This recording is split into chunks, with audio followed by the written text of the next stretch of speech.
海峰是今年来到喜剧之王单口季舞台的新朋友，在整个录制之前，我们做了一个演员内部的小调查，一个问题叫做你最想把哪位朋友的脑子打开来看一看？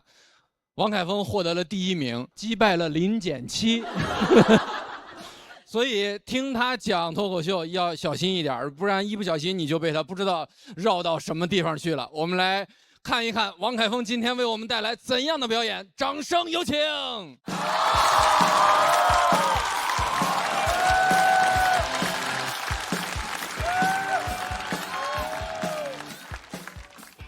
太感谢了，谢谢大家。王凯峰，我也尽量让大家快速的认识我啊。我接触脱口秀挺早的，我从大一开始，18岁那会儿，大一我就在校外沾染了脱口秀的恶习。那会儿讲脱口秀经常翘课啊。当时有一个对我影响非常大的师哥，他教给过我一句话，他跟我说：“大学我是来读书的，不是来上课的。”这个话非常厉害。说这话那年我是大3，他是大5。他们都管他这个叫延毕啊。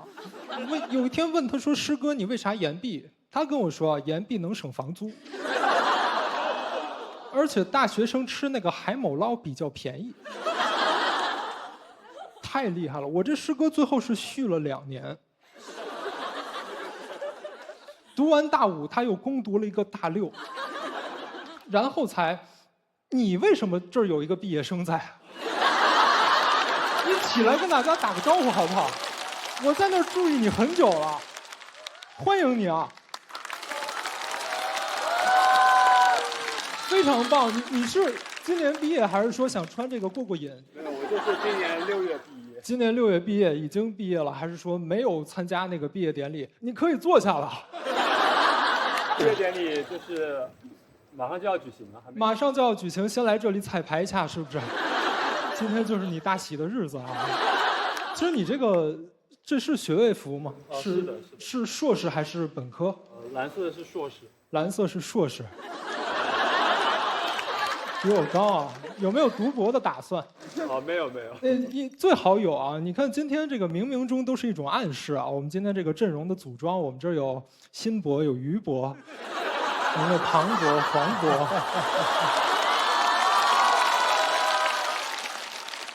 还专门请来了一位李伯伯。我们今天希望你重新考虑一下这个事情啊！加油啊！我为什么要跟你互动？是因为你长得非常像我的师哥。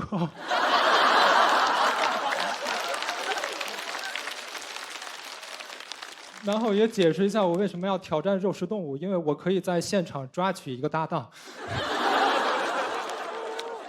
后面的内容我争取能盖过这个现挂啊，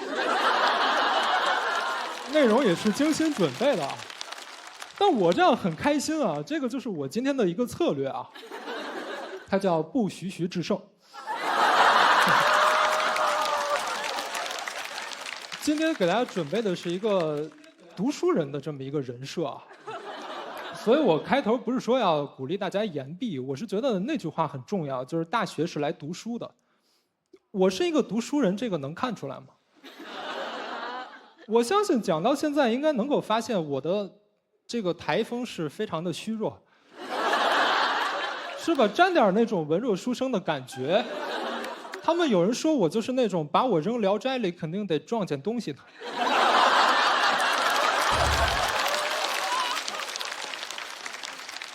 我说你说什么鬼？我是那种老派书生啊，老派的，我至今坚持阅读纸质书，不爱看那个电子的。我觉得现在这个时代，电子书应该没法取代纸质书，对吧？不会啊，就哪怕你平时不看书，书在家里算一种软装，对吧？你书架里放个 Kindle， 那个就是硬装。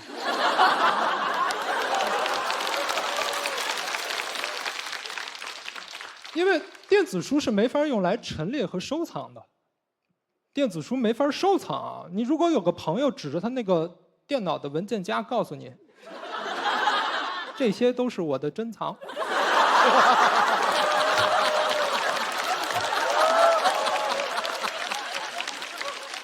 你就会好奇，这是正经东西吗？黄的不看。全挂完了。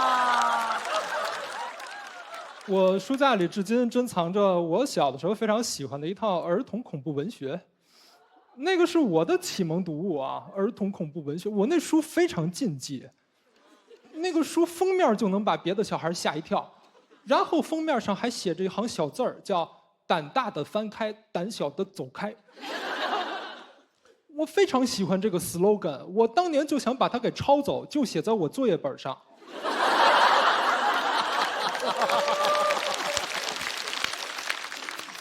我也胆大的翻开，胆小的走开，这样老师要是查出来我没写作业，我先敬他是条汉子。恐怖文学对我小时候的影响就是它会让我的内心变得越来越勇敢，但让我的身体变得越来越虚弱。少读，后来改读哲学。我挺爱哲学的，有一个非常喜欢的哲学家叫苏格拉底。苏格拉底很厉害，书里介绍说他每天就站在雅典的广场上质问来来往往的人，他的目的是希望让全雅典的人都认识到自己的无知。最终苏格拉底被判处死刑。我当年在这段旁边批注了一个字“该”。我说您太冒犯了。但我非常喜欢苏格拉底，因为我从小也想做一个像他一样知其不可而为之的人，所以我在大学毕业的时候呢，是毅然决然地选择全职讲脱口秀。这个非常的困难，至今是非常的后悔。我为此还放弃了本校的保研，不是，是延毕。我觉得这样讲会有效果啊，我也可以直接讲延毕的。强化一个误导，我怎么可能保研呢？是热爱脱口秀的，但是也有一段时间非常的迷茫。最迷茫的那段时间，有一天梦见了苏格拉底。苏格拉底笑着对我说：“该。”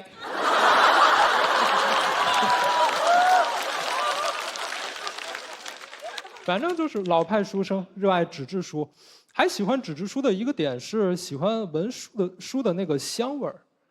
因为书香这个东西是真的存在的，而且书它越老越香，大家有共鸣吗？那种老书很香，而且随着那种岁月的沉淀，你会发现那个书的纸张也会变得焦黄而油润。所以书就是植物版本的腊肉，书就是一种对树的烹饪。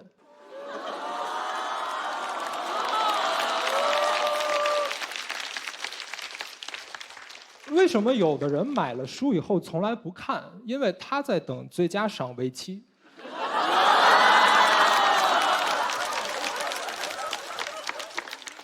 为什么有的人翻书的时候会舔手？这都见过。为什么？这个跟吃披萨一样，指尖有芝士的香味。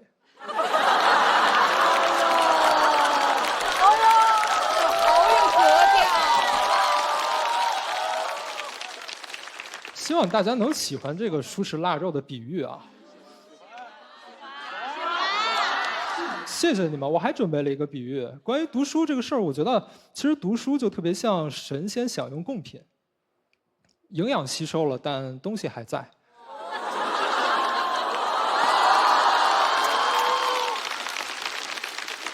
所以阅读何尝不是人类的神仙体验？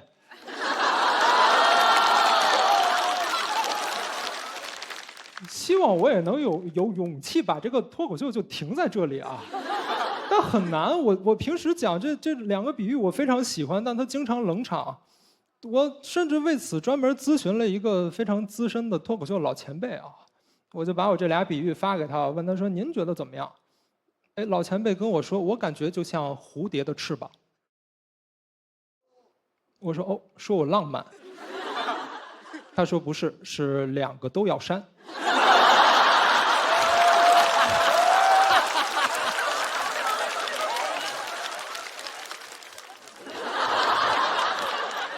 我说我不删，我不光不删，我把你也写了进去。观众要是喜欢，算我们俩的功劳，算我们仨的功劳。观众要是不喜欢，你就对我说一个字儿，该。谢谢大家。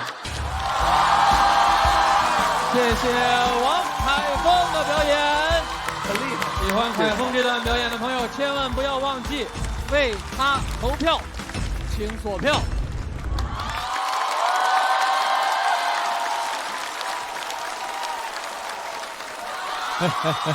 谢谢你虚弱的表演。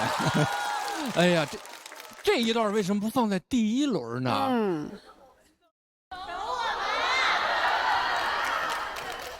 第一轮也还行，第一轮比这个更浪漫一些啊，我感觉。你怎么不说第一轮比这个危险很多呢？我们差点看不着这一段了。非常危险啊！后来45位选手，我排41名。我说大家都是号码，为什么我是鞋码？